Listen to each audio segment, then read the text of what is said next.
So here we are making this mystical Celtic frame thing. I'm just showing you the perspex sheet there, or the acrylic sheet. And we've got our LED lights, RGB, red, green, blue. And these are supplied with a 5-volt supply with 3 AA batteries. I'm just measuring off the lights here. The LED lights stick to a surface. You just peel off the protective covering like sellotape, and I'm just measuring off how much I need.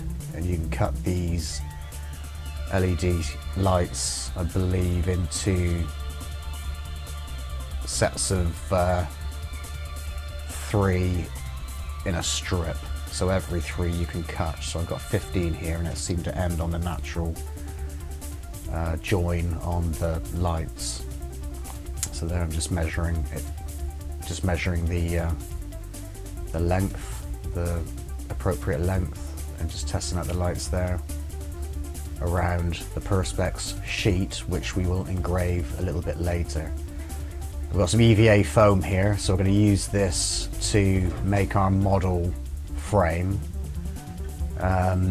This is just a model made out of foam because I think it's easier to carve foam or create shapes, and we will be making the model in view of making a mould, which will probably be made from silicon, and then we can cast further replicas out of different materials, more rigid materials like resin or concrete and various other materials, and then we can just produce each frame cast as we go and have a stock of acrylic plaques or acrylic sheets to create different designs within the frame. So this is the prototype. So I'm just measuring out the frame pieces on the EVA foam, as you can see there, with a metal ruler and a pen, and I'm just measuring out the middle section to fit the acrylic sheet or perspex, and that will house the perspex plus house the battery box and the cables supplying the LED lights. So I'll just cut a little window out of the frame, which I'm doing there, measuring it out there, and making sure the measurements are correct. And we can cut the EVA foam with a sharp knife with the metal ruler. So there we are. I'm trying to cut, keeping the knife blade vertical at a 90-degree angle, so keeping that as straight and parallel to the sides as possible.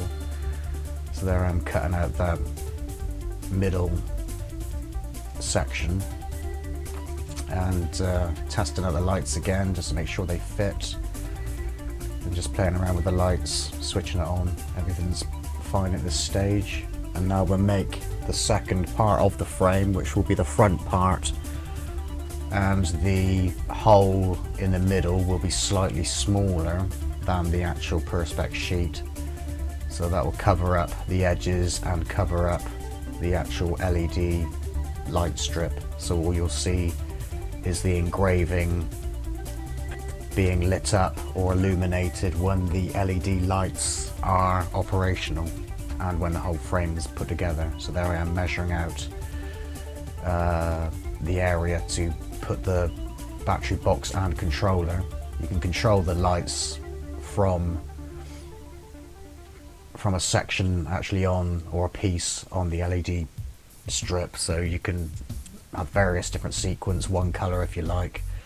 In this video I will be setting up the LEDs to fade into each color of the rainbow spectrum.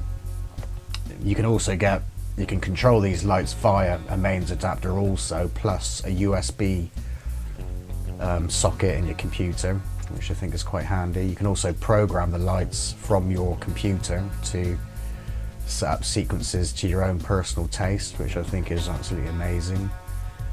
Plus you can get controllers too, so you can sit in your chair and just fiddle around and come up with your own combinations and colour.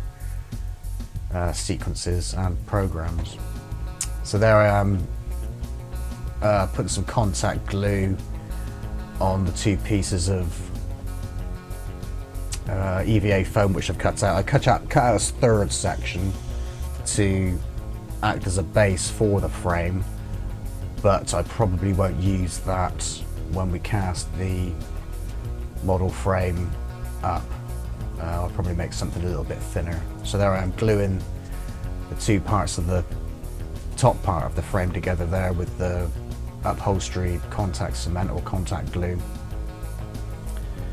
And all you have to do there is just spread the glue on both sides of the objects you want to stick together, wait for about 10 minutes and then glue them together. So wait for the glue to go tacky and then you can just push the two pieces together and Bob's your uncle. So there I'm messing around with the lights again and put the battery controller in place and all working and just testing it out there, as you can see with the LED light shining through the screen. So now I'm going to create these Celtic designs, and I just cut out some templates out of paper, and as you can see I showed earlier that I've already cut out a foam Celtic corner design.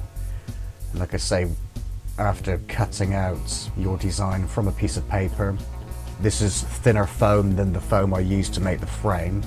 I think it's about 3 or 4 millimeters thick, so I'm using that paper template there and pinning it down with some dressmaking pins and transferring the image with a pen onto the thin piece of EVA foam, and now cutting it out with a craft knife, and also using a pen to make the dents where the curly bits go around and overlap one another, and we'll engrave that a little bit more later on in the video. So same again with these foam parts, put the contact cement on both sides and wait for 10 minutes until the contact glue is tacky, not so it comes off, just so it's like sticky to your touch, and that's it there. Right, so I've just transferred the or traced around the foam part which we just cut out from the paper template, and so we know where we can put our contact glue onto the frame EVA foam there, and just go careful and just basically paint in with the contact cement and put contact cement on the part that you're gluing down, so this Celtic corner. Do the same again with the contact glue, stick it in place, and there we are. So there's 2 more corners that I need to put on this frame, and you'll see those in place later on in the video, but there's the 2. I just wanted to show you how we stuck those down. And incidentally, the EVA foam for the frame is just under 1 centimetre, maybe 1/4 of an inch, so that's 2 pieces of that stuck together to make those frame pieces. So there we are with the decorative Celtic corners, and so looking pretty good so far. So obviously got 2 more corners to do, and we're ready for the next stage. So the next stage is engraving the acrylic sheet or perspex, and I've got a pattern there which I'm going to use a electronic hand engraver to transfer that shape onto the acrylic. The tool I got there, I've had that for years, but it's quite handy. I think I've probably had it for about 25 years and it still surprisingly works. But it's quite handy. I've got a Dremel or a Dremel-like tool, but this tool's a little bit smaller and kind of acts like a pen, so easy to control and perhaps get into those details. So I'm cutting out the sheet which we printed on a printer. Both images I acquired from the internet, but you can obviously design your own. I'll be designing my own for the future, make my own designs. And so I'm just making sure that's central, and obviously cut that out, and we'll tape that down with some masking tape to keep that firmly in place. And we can use that printed copy to guide us with the engraving. So I'm engraving on top of the paper, and enough to actually scratch out our shape or design onto the perspex or acrylic. So there we are in speed motion now. You take your time on these things. So there you can see that's just roughed in there, and we'll refine that and go over that shape a couple or a few times just to get the desired look. There's the frame with the four corners there, which you just glance at. So there I'm continuing working on the engraving and testing it out as I go through with the LED lights to see how it looks. I watched the Jason and the Argonauts and the Dark Crystal over the weekend, so I kind of got some inspiration from that, although this design doesn't look anything like it, but I kind of like the effects in those films, the Dark Crystal especially. I like the designs and unique imagery in that film, and of course Jason and the Argonauts is a classic. So there we are, there's the engraving complete, and quite happy with that. I need to clean up the perspex as I've got some grease and remnants of the sticky tape, sticky masking tape on the perspex or acrylic, so just cleaning it off there. Probably need to clean it off a few times. And now just assembling the frame, the mystical frame, just to give us an idea of what it's going to look like. So those lights are programmed on a bit of annoying flashy program, but I will change that and program it to a nice smooth fade towards the end of the video. So now what I'm going to do now with the main frame is to use a wood burner. It's just basically a soldering iron really, but you can put different attachments on the end of this tool, and I'm just burning into the foam and creating like a kind of stony effect, like cracks and divots and all that type of thing. And I'm going through the actual Celtic designs too to get that sort of authentic look, or aiming for that authentic look. And there we are, just like use your artistic creativity or whatever, and you don't really need to sort of think, just like, well, you know, just think where a crack would be and burn away into the foam. So there we are, there's the cracks finished.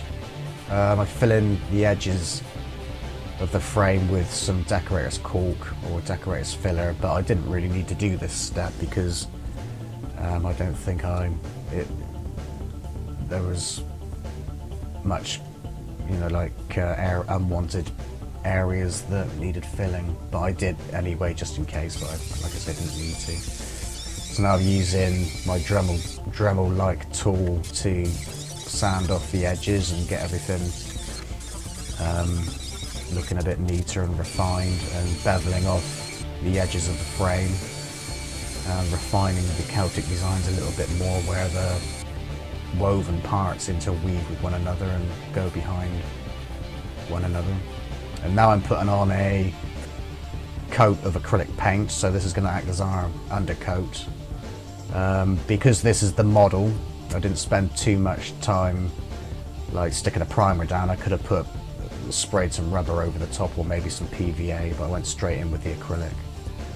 And so that gives us a kind of just off black, warm, a kind of a warm off black type of thing. And now I'm dry brushing some white mixed in with that original dark colour, just to give us, staying for that sort of authentic stone look. Maybe a kind of sort of graphite or blue Elias look.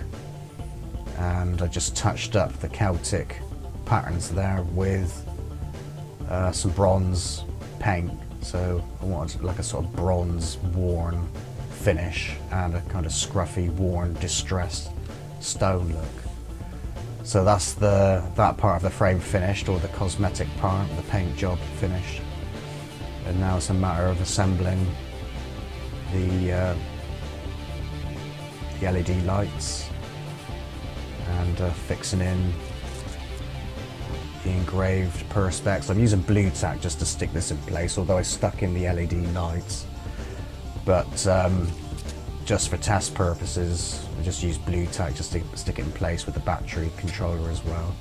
But when we get around to moulding and casting the frame, the pieces will be stuck in with perhaps epoxy glue, resin glue, or something more substantial to keep everything in place, and perhaps screw the pieces in place. So there you can see that's pretty much finished there, and we've got it on, reprogrammed the lights to fade into one colour to the next, and I think that kind of gives a nice effect. So I thought, you know, I had in mind a kind of mystical looking object, and so I think that turned out quite well. And I think with this type of thing, I think there's a scope to be really, really creative with this type of thing, and you know, imagination is your limit to what you can do with this, with the LED lights, and perhaps sculpting and all kinds of things. You can use these LEDs in resin as well, so I hope to maybe sort of combine resin with LED lights and sculpture in the future. So looking forward to coming up with some ideas there. So there we are. That's the finished mystical wall frame with the LED lights in the middle. So anyway, I hope you enjoyed this video. Thanks for watching, and over and out for now.